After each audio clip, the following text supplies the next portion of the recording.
Tila mabagal man, ngunit katotohanang malayo na talaga ang narating na kakayahan ng ating Philippine Navy, kung ikukumpara 10 years ago.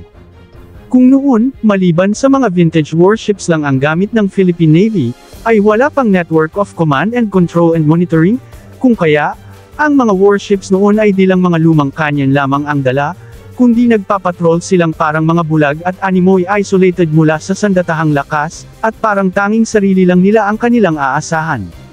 Ngunit ngayon, malayo pa man sa target nilang kakayahan, ay ibang-iba na ang capability ng ating Navy.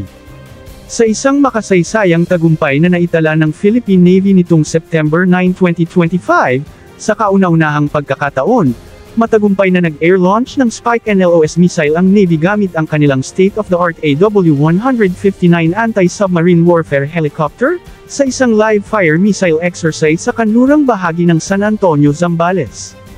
Kung para sa karamihan ay parang ordinary naval exercise lamang ito, pero kung sisiyasating maigi, ating makikita na may sinusubukan ang ating Philippine Navy.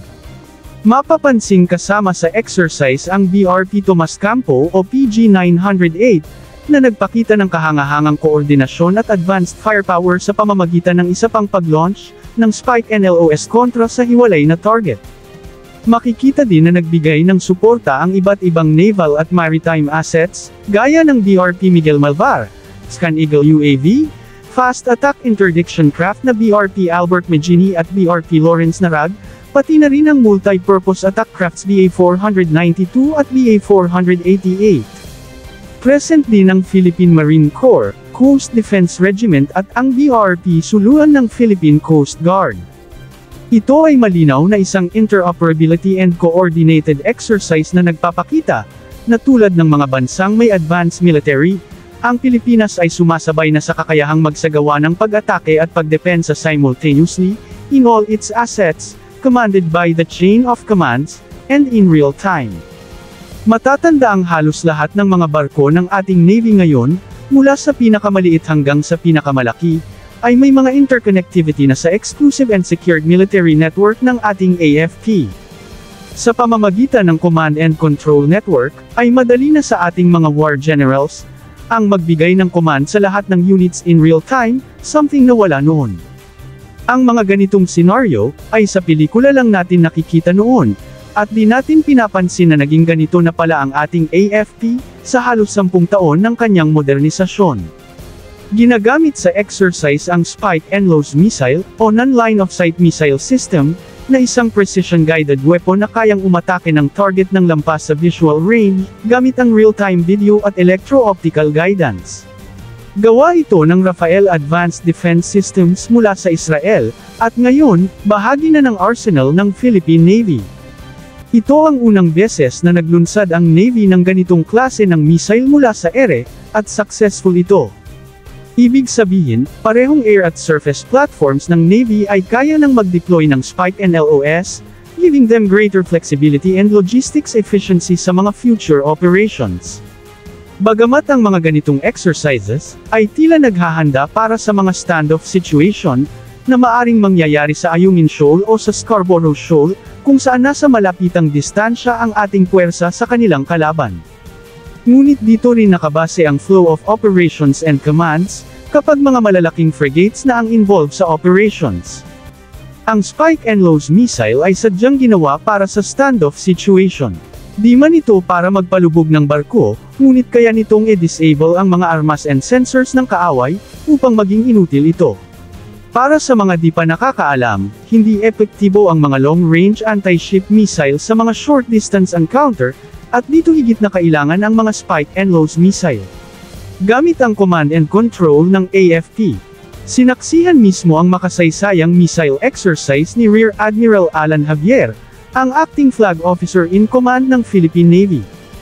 Kasama niya si Rear Admiral Joe Anthony Orb, commander ng Philippine Fleet, pati na rin ang iba pang fleet sub-unit commanders at staff, habang mino-monitor nila ang operation, live, mula sa Naval Base Heracleo Alano sa Cavite City, gamit ang advanced command and control systems. Sa totoong operasyon, lalo na sa mga full combat force, ang mga general na ito ang magpapatakbo ng operasyon, at magdesisyon sa mga hakbang na gagawin, upang maging matagumpay ang operasyon. Ayon sa Armed Forces of the Philippines, maliit na bahagi lamang ito ng mas malawak na plano sa ilalim ng Comprehensive Archipelagic Defense Concept o CADC, na layuning palakasin ang distributed lethality, joint force integration, at domain awareness sa ating mga karagatan. Sa pag-integrate ng modernong missile technology sa ating naval at air platforms, mas pinatitibay ng Navy ang kakayahan nitong protektahan ang ating maritime choke points, hadlangan ng anumang banta, at ipakita ang puwersa ng Pilipinas sa mga dispersed at strategic areas ng ating karagatan. Kapansin-pansin, ang partisipasyon sa exercise ng Philippine Marine Corps, Coast Defense Regiment, na siyang nag-ooperate ng ating mga air defense system, at shore-based anti-ship missile system. Ang mga BrahMos missile system, ay siyang ginagamit para sa mga long-range strike, mga area denial operation, at security sa ating mga barko na nagpapatrolya. Patuloy ang Philippine Navy sa kanilang transformation bilang isang credible at adaptive maritime defense force, handa para sa mga traditional at asymmetric threats, at dedikadong ipaglaban ang soberanya ng ating bansa.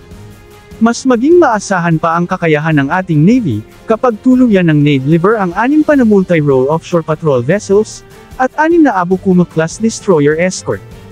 Ang mga Abukuma-class ayon sa impormasyon, kung sakaling kukunin ng Department of National Defense, ay sinasabing papalitan ng mga Harpoon anti-ship missiles nito, ng mga Sistar 700K anti-ship missiles ng South Korea, tulad ng mga anti-ship missiles ng mga bagong warships ng bansa.